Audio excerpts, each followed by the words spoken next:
बीड जिल्ह्याचा सत्यानाश इथल्या पालकमंत्र्यांनी केल्याचा आरोप आव्हाडांनी केलाय। मंत्रिमंडळात राहून चौकशी करणार असाल तर करू नका असंही जितेंद्र आव्हाड यांनी म्हटलंय। हा तुमचा बाप आहे आणि या बापाला आता गाडा, महिलेला न्याय मिळाल्याशिवाय शांत बसू नका असं सुद्धा जितेंद्र आव्हाड यावेळी म्हणाले। धस साहेबांनी जी नावं घेतली ते मर्डर झालेले, काय नावं होती हो सगळ्यांची? आंधळे, राख, फड, कोण आहेत ते? सगळे वंजारी आहेत ना? मारणारे पण वंजारी आणि मेलेले पण वंजारी। बापू आंधळेच्या मर्डर केसमध्ये बबन गीतेचा काय संबंध होता? असं आहे की या बीड जिल्ह्याचा सत्यानाश कोणी केला असेल तर इथल्या पोलीस प्रशासनाने आणि इथल्या पालकमंत्र्यांनी।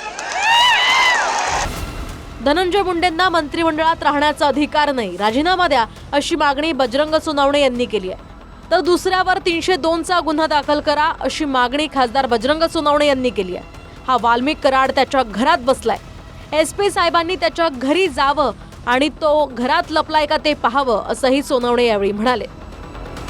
दोनच गोष्टी तुम्ही करा तुमच्या शासनाकडून, याला राजीनामा द्यायला सांगा आणि दुसरा विषय काय करा तर याला 302च्या आरोपामध्ये अगोदर गुन्हेगार करा, तरच खऱ्या अर्थाने न्याय होईल, नाही तर आम्हाला न्याय होणार नाही।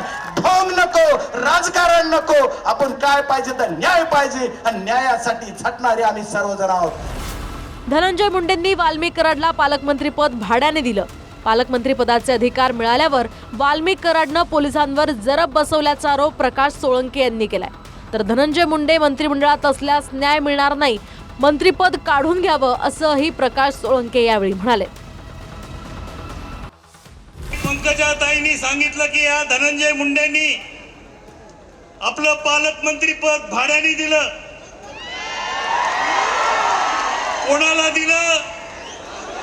वाल्मिक कराडला दिलं। एक घटनाबाह्य सत्ता केंद्र आणि पालकमंत्र्याचे सगळे अधिकार मिळाल्यानंतर यांनी पोलीस प्रशासनावर आणि संपूर्ण प्रशासनावर आपली झरप बसवली। एक मागणी अशी समोर येते की अजितदादांनी धनंजय मुंडे यांचा राजीनामा घ्यावा। ते अजितदादांनी ठरवावं। त्यांच्या पुढं सगळं आता एवढ्या स्वच्छ गोष्टी आलेल्या आहेत, त्याच्या बाबतीत त्यांनी काय कारवाई करायची ते अजितदादांनी करावी ना, करावी। त्यांना माहीत नाही का हे काय चाललंय प्रकरण, ते या प्रकरणात कोण दोषी आहे, कोणाचं हे आहे, त्यांनी करावी योग्य ती कारवाई।